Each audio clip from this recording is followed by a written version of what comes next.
সেট করার পরে উপরের পার্টটা দিয়ে তোমরা তোমাদের আইস কাভারও করতে পারো যারা খাস পর্দাশীল বোনেরা আছো, এবং এটা দেখতে কিন্তু অনেক অনেক বেশি গর্জিয়াস।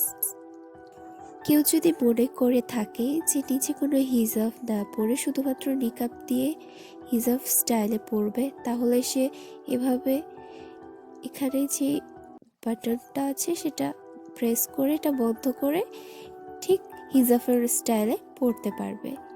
অ্যান্ড দেখতে পারো কতটা সুন্দর ফুল কাভারেজ এবং কতটা বড়, এটা তোমাদের বডি ফুল কভার করবে।